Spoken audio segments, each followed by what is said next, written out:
The site of Gobekli Tepe is situated in southeastern Turkey, and it's one of the most ancient sites we've ever found. Some things about it are still a mystery to us, but its construction and purposes may have been as a result of a change in the outlook of our species, and around a point where we started steering out of life as hunter-gatherers.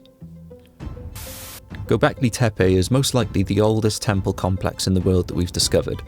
It was inhabited from around 12,000 to about 10,000 years ago, which was shortly after the end of the last ice age. The site appears to have been used as a temple of sorts for possibly worship, feasts and other gatherings. It was most likely abandoned, as similar constructions have been found in nearby ancient villages, so it seems that people built their own local versions of what Gobekli Tepe represents, so perhaps it was essentially the first church of sorts, and maybe gradual overcrowding at the congregations forced the localisation of this type of place. The site was eventually buried and smaller enclosures were built on top of it, which were then in turn buried when the site was abandoned around 10,000 years ago. It then remained hidden for thousands of years until its recent discovery. It was first noted in a 1963 survey conducted by Chicago and Istanbul universities, but the site wasn't properly examined until 1994, when Klaus Schmidt of the German Archaeological Institute examined the site, which led to the start of the excavation project. 4 circle enclosures were initially excavated, but further scans showed a total of around 18 circles buried altogether. Excavations are still currently going on now, although I'm sad to say that Klaus Schmidt sadly passed in 2014. There doesn't seem to be any direct evidence of a settlement or other standard daily living on the site, so it must have been a place that people travelled to from nearby villages, and perhaps further afield through its time in use. There are many carvings on the different structures, mostly of animals, but this was at a time where animals hadn't been domesticated for farming yet, which is proven through the analysis of the animal bones found at the site, which shows they're all from wild animals.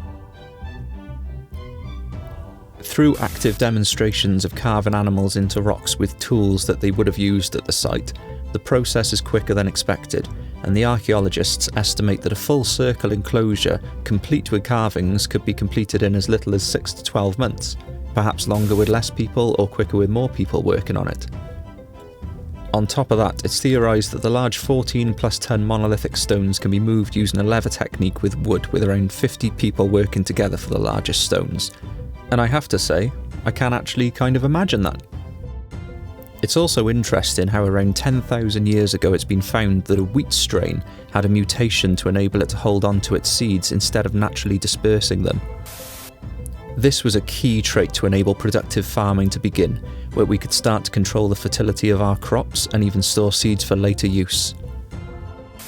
With the worry of food becoming less and less through development of farming, it would give our ancestors more free time to think and develop mentally and socially. Even though years ago when I first became aware of this site, I thought the technology they would have needed was way beyond their capabilities, but over time, the more I've seen and learned, it's led me to think that humans were more capable and creative than we think back then. And the fact that this site isn't as highly sophisticated in ways that temples and pyramids, etc. are thousands of years after this, I think it clearly shows part of our learning curve for our species. But for a project of this scale to take place, there must have also been a much larger group of people living and working together than we're conventionally taught to think there was back in the Stone Age. Currently, to me, Gobekli Tepe seems like a mark of a turning point in how we view ourselves in the world, and how we start to put ourselves above nature, which also seems especially evident with the correlation of agriculture progressing around a similar time in that region. I'll take a deeper look into Gobekli Tepe again in future videos, and when anything significant is found, I'll try and report on it. Thank you all so much for watching. If you found this interesting, please subscribe for more as I continue to make more ancient history videos on a wide range of locations and subjects. Take care of yourselves out there.